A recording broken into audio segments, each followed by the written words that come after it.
katta xato ulitkaga faqat bodring berish. Bu odat ko'pchilikda bor, ammo aynan shu narsa ulitkada katta muammoni keltirib chiqaradi. Tosh oqaradi, sinadi, hatto chiriydi. Bugun sizlar bilan ulitkani toshini yomonlashishiga olib keladigan 5 ta asosiy sababni ko'rib chiqamiz. Birinchi sabab kalsiy yetishmasligi. Ulitkani toshi aynan kalsiydan tuzilgan. Sifatli kalsiy bo'lmasa, u yemirila boshlaydi. Tuxum po'chog'i emas, sepiya yoki maxsus kalsiy kukuni berish kerak. Ikkinchi sabab ovqatning bir xil bo'lishi. Faqat bodring bo'lmaydi, bargli sabzavotlar, o'simliklar, turli xil ovqatlar bo'lishi kerak. Uchinchi sabab noto'g'ri namlik. Quruq bo'lsa quriydi, juda nam bo'lsa tosh chiriydi. Namlikni me'yorda ushlab turish muhim. To'rtinchi sabab yiqilib tushishi. Agar ehtiyotsiz qo'lga olsangiz yoki balanddan tushib ketsa, toshi dars ketishi mumkin. Beshinchi sabab boshqa ulitkalar. Ba'zida katta ulitkalar kichkina ulitkalarning toshini kemirib qo'yishadi. Bu holat anchagina uchraydi. Xulosa qilib aytganda, sifatli kalsiy, turli ovqat va toza barqaror muhit bo'lsa, ulitkalar toshi sog'lom bo'ladi.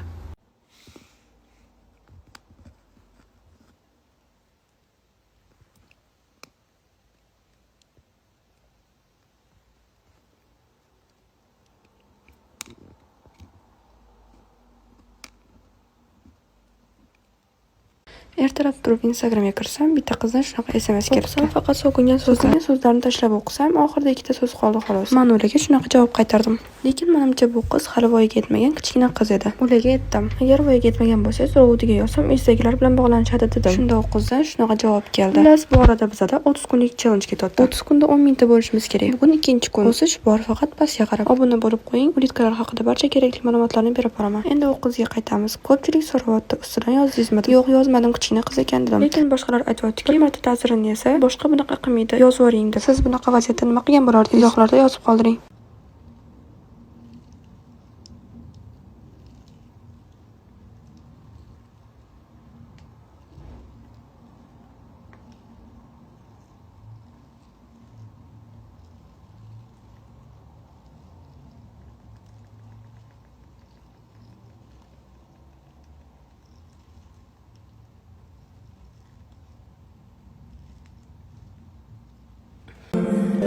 Il attend devant cette photo d'antan. Il n'est pas fou, il y croit c'est tout, il la voit partout. Ko'z tegmasin, molda issikan a. Menga farqi yo'q, hamma o'zini yeganiga to'laydi. Men hech narsa yeganim yo'q. Xudoga shukr, uydan zavqli chiqdim.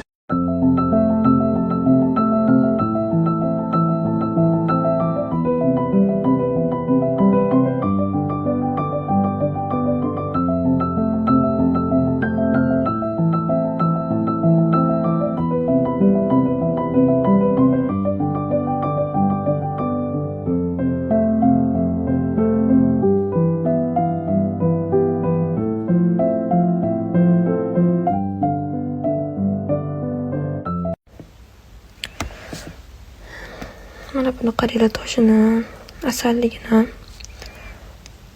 Вообще chiroyli. Shunaqangi yoqib ketyapti. Hech kimga sotgim kelmayapti bularni.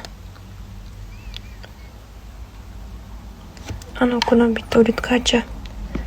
Sal urushib qoldi debdi ulitkachi bilan. Anaqa ulitkalaringga qara, tuftaligini deb shomrasi gapirib tashagandi. O'zidan chiqdi urush, mendan chiqmadi. O'zidan chiqdi. Nima desam, mana shu turtdami? O'zini ulitkalarini ko'rsam, taptaras chiqib turibdi. O'zi bir ikkitalar sezib turibdi, qaysi ulitkachi haqida gapirayotganimni. Bularni ancha arzondan qo'yamiz. Lekin idealda arzonga qo'ygim ham kelmayapti. O'zi skidka qilmoqchiman avgust oyida.